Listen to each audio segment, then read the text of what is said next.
केंद्र सरकार ने पिछले वर्ष के मुकाबले इस वर्ष बहुत ही कम मात्रा में भारतीय लोगों के लिए बजट पेश किया है।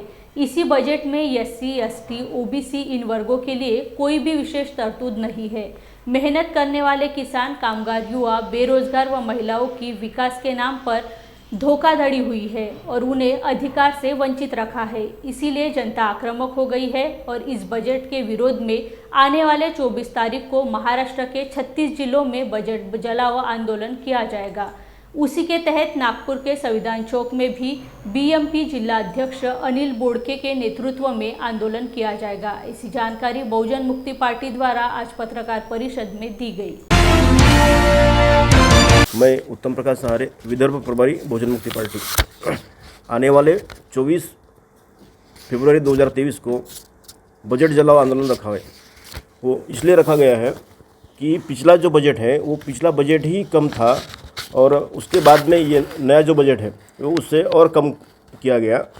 ये जो हमारे पास अभी 9 बिंदु पे हम उसमें काम करने वाले हैं, 9 मुद्दे हैं उसमें। पहला जो मुद्दा है वो है शिक्षण, एजुकेशन में पिछला जो बजट था उससे और कम किया गया। जैसा कि पिछला बजट जो था वो 2.64% था, अभी वो कम करके 2.51 किया गया। उसके साथ में बिंदु नंबर 2 जो है वो आरोग्य है। आरोग्य का जो पिछला बजट जो था वो 2.20% था, अभी वो कम करते हुए 1.98 किया गया। बिंदु नंबर 3 जो है वो है एग्रीकल्चर का पिछला जो बजट था 3.84 था, इस बार जो बजट है वो 3.20% है। बिंदु नंबर 4 जो है वो ग्रामीण विकास है। ग्रामीण विकास में जो पिछला बजट था 5.81 था और इस साल का जो बजट है ये 5.29 है। उसके बाद का बिंदु है प्रधानमंत्री फसल बीमा योजना।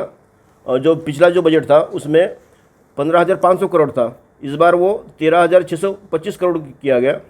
उसके बाद का बिंदु है मनरेगा योजना। तो ये आंदोलन कहाँ होने वाले हैं और नागपुर में कहाँ होने वाले और कितने लोग आने वाले हैं? ये आंदोलन महाराष्ट्र में सभी जिले में जिलाधिकारी कार्यालय के सामने होगा और नागपुर में ये संविधान चौक में होगा। यह पत्रकार परिषद आयोजित इसलिए की गई कि आने वाली 24 फरवरी 2023 को बहुजन मुक्ति पार्टी की ओर से राज्यव्यापी बजट जलाओ आंदोलन सारे महाराष्ट्र भर में 36 जिलों में एक साथ संपन्न होने वाला है और उसी के तहत नागपुर शहर में संविधान चौक पर यह बजट जलाओ आंदोलन दोपहर 12 बजे से लेकर शाम 5 बजे तक संपन्न होने वाला है।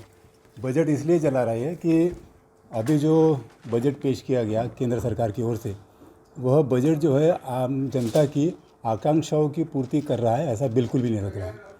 क्योंकि अगर हम लोग पिछले साल की बजट की तुलना इस साल के बजट के साथ में करते हैं तो इसमें काफ़ी कमी खामी हमें नज़र आती है। वो इस तरह से कि पिछले साल बजट में कृषि में 2.64% घोषित किया था। कितना खर्चा किया वो उनको ही मालूम, परंतु इस साल का जो बजट है 23-24 का उसमें 2.51 घोषित किया है, मतलब कम किया है। और आरोग्य के ऊपर में, हेल्थ के ऊपर में उन्होंने पिछले साल 2.20 घोषित किया था और इस साल के बजट में 1.98 घोषित किया है। और आप सभी लोग जानते हैं कि अभी 2-3 साल पहले कोरोना महामारी जो बीमारी आई थी, उस वक़्त हमारे लोगों को, हमारे पेशेंट को बेड उपलब्ध नहीं था, दवाई उपलब्ध नहीं हो रही थी, ऑक्सीजन की व्यवस्था नहीं हो पा रही थी, बहुत सारी खामियाँ थी। उस वक्त हम लोगों को मालूम हुई, हम लोगों को भुगतना पड़ा। इसके बावजूद भी आरोग्य के ऊपर में जो बजट बढ़ाना चाहिए था वो नहीं बढ़ा है।